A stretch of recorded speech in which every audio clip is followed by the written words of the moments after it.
Hello YouTube, guess what I got? Yes, the HK VP9, and there's some good videos out there by Such and the Military Arms channel and others. Just search VP9 and you'll come across a few good ones. And I thought I'd do a comparison, hopefully a quick comparison, that means 10 minutes or less, of my VP9 to my Glock 17 and my Glock 19.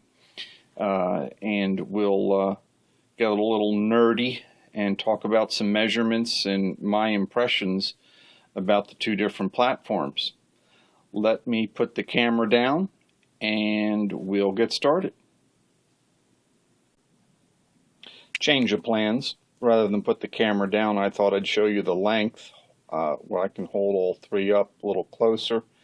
I've got the backs of the slides pretty much lined up. It's not showing up there with my smartphone not having very good clarity, but you can see the muzzle end in terms of the overall length. The Glock 17 is in flat dark earth, and that is all the way to the left. The VP9 is in the middle, and the Glock 19 is on the right. You can see the height, if you will. Try to get a better angle like this and hold them all upright. How the Glock 19 is shorter in height, and the VP9 is very comparable to the Glock 17. Alright, now I will put the camera down and we'll do some more nerdy reviewing. Alright, back to the nerdy reviewing. I do want to demonstrate, it's important, these have all been safety checked. The Glock 17, the VP9, drop that mag, and the Glock 19.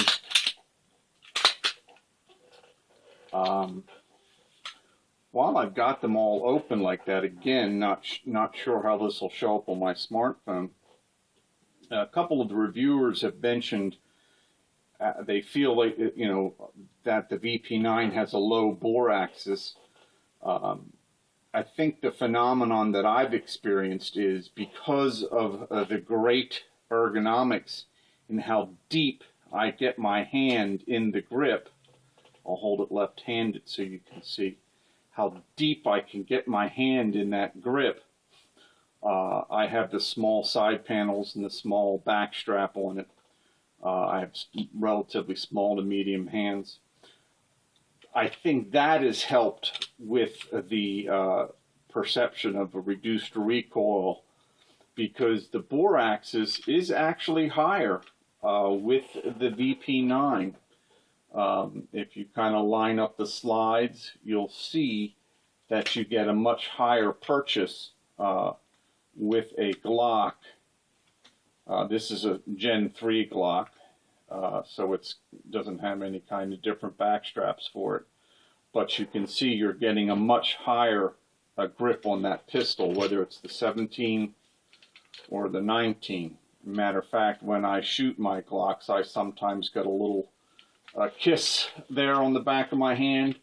Not so with the VP9, but again, I emphasize the phenomenon that the shooters are reporting about this having a low bore axis or reduced recoil. I think is because of the grip that you're getting on the pistol.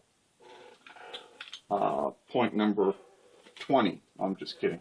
So the length, I showed you the quick shot of the length. Some nerdy numbers here. The VP9 is 7.34 inches. The Glock 17 is 7.32 inches. And the shortest of the three is the Glock 19 at 6.85 inches in length. The Glock 19, as you all know, is a 15+1 capacity, and the VP9 is 15+1 capacity, and the Glock 17 is a 17+1 capacity. The heights I showed you at the beginning when they were upright. The VP9 is 5.41 inches. The Glock 19, and again, these are with the magazine inserted. The Glock 19 came in at 5 inches, and the Glock 17 at 5.43. And I think you saw that the height was very comparable with the VP9 and the Glock 17. So they're almost identical there. The width is an interesting phenomenon, and I'm going to close the slide on these.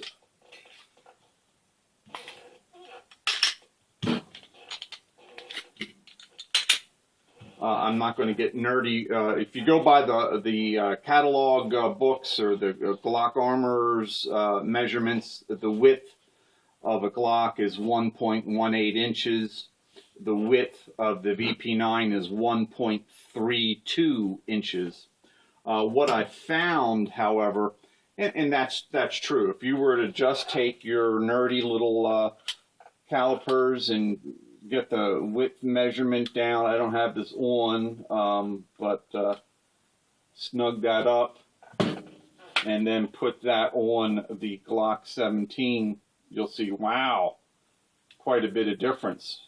Okay, and again, to show you that I did not bump that. Snug, yeah.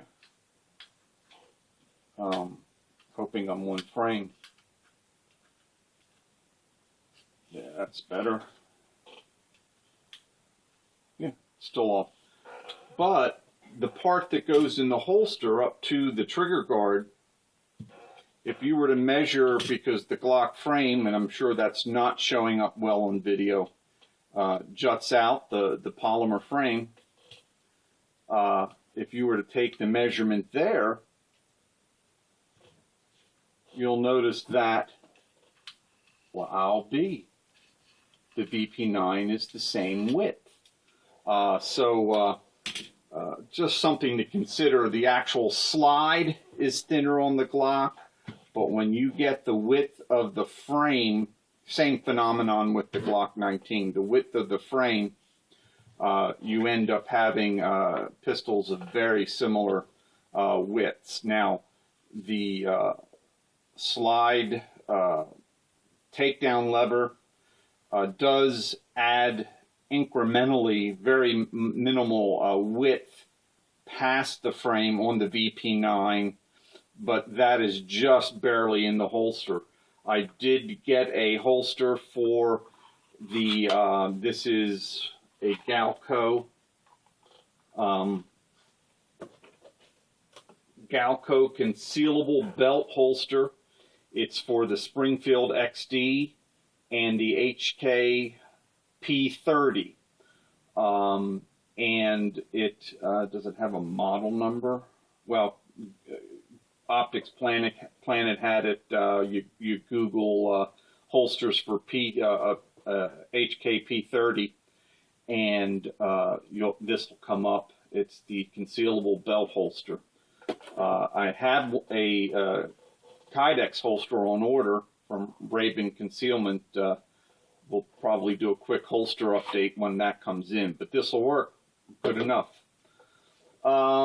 So back to, so we did the length, the height, the width, weights. That's an interesting thing. Weights with an empty magazine for the pistols.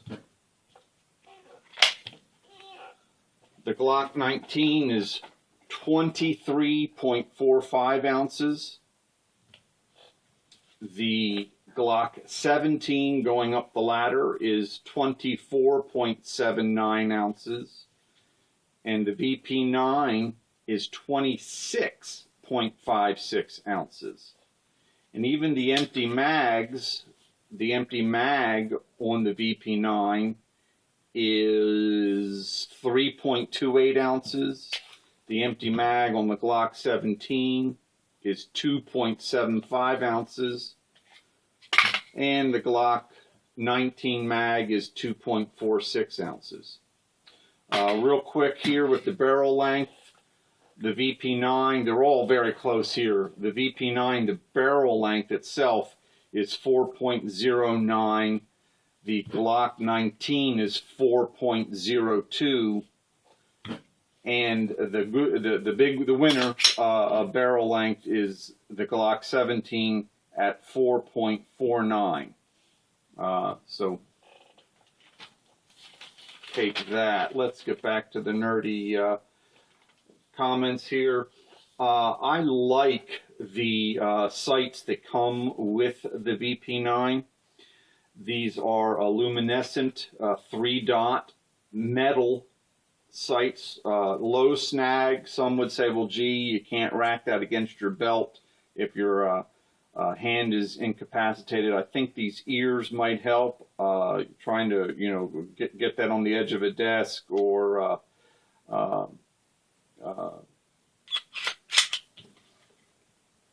possibly your belt. I'm hemming and hawing because I'm trying to picture me doing that on my belt. I don't know if I'd be able to get my belt on that, but surely that makes it so much easier.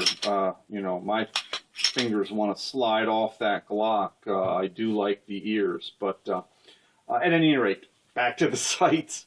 The Glocks come standard, and I don't have it out because I swapped mine out because I don't like them. The Glocks come with a plastic white outline sight. Those of you familiar with your stock Glocks, and I've replaced those at the tune of $130 with some Trijicon high-def night sights, and it's a U-notch rear, and there are tritium inserts in the rear, and then a high-def front post sight that has a tritium insert as well. I have a video on that. I have that on both my 17 and then also my Glock 19. But sight pickup, I like the luminescent sights as well. They're metal sights. Now the Glock has metal sights, so I probably need to go back and modify the weights, but you can get night sights for the VP9. It comes with that as a model option. It's about $100 more. Again, not to get too nerdy with this, let me pause the video and get out and do a little quick measurement then of the grips. Okay, back at it here with the follow-up of the review. I can see that my time is going to be long. I don't know how I can get them down 10 minutes. It blows me away why I babble so much. Well, as I continue to babble. Interesting, and it's important here to show, in my opinion, because you can't hold the pistols, but you can see a measurement, if you will. Probably the widest part of the grip on the Glock 17, and it's going to be the same for the most part on the Glock 19. Now I have, again, I'm putting the calipers down, I have the smallest backstrap available, and you're going to see that, wow, quite a difference. I hope that's showing up in the depth of the grip, which I really like. Again, some people might want a larger backstrap, in which case that's a moot point. Width-wise, with the smallest side panels on it, pretty much the same. I might have to increase it a little to get on the 17 and the 19. Which brings me finally to the trigger. There's enough comments about the triggers. Let me just tell you right now, I love the trigger on the VP9 the best. I love the fact that the trigger travel for discharge per HK is 0.24 inches. just a slight little take up, and then crisp break. Glocks, known for the mushy triggers. Sorry about that, Hickok. But so with that in mind, what I did, I didn't like my Glock trigger, and I tried a few things. I tried a ghost connector to lighten the pull, but it still was mushy. Someone put me on to this at glocktriggers.com. They sell a drop-in trigger called the Travis Haley Signature Skimmer Enhanced Carry Trigger System. It's the entire, I think I've got the old one in here. Well, it's not, you know, in other words, this is the old one. You literally take this and out of the pistol, the original one, and you drop in their their trigger in the pistol, and it brings the trigger pull down significantly. And also the stock trigger, let me stop babbling, get caught up here, the stock trigger travel distance per the Glock Armorer's manual is 0.5 inches. And again, that travel on the VP9 was 0.24 inches, so half the travel. But with the Travis Haley Skimmer trigger, I've got the take up before you hit that wall is reduced, but it's still mushy. You can see it. You know, I bring it up, hit the wall, mush, and then it discharges. Same thing. I put the same trigger in my Glock 19. It reduces the trigger travel before the wall. This drop-in trigger, which I like, but it still gets mushy there, and then it breaks. It did reduce the trigger pull weight in the Glocks to 4.5 pounds. My stock triggers on these, I measured them, you know, with the old, I'm not going to really get nerdy and break that out. I've already been nerdy enough. The original Glock triggers were, for me, were 6 pounds, not the 5.5 pounds the Glock says they come at. But with the Travis Haley Skimmer trigger, I got that down to about 4.5 pounds. The VP9, I did measure it.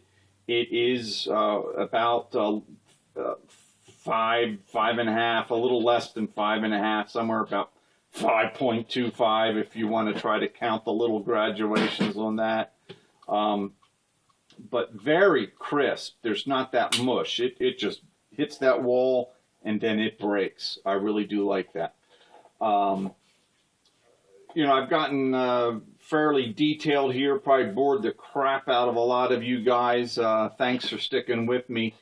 I would close with the thought that I know Glocks, you know, you can put the extended takedown slide right here and insert that. You can put an extended mag release.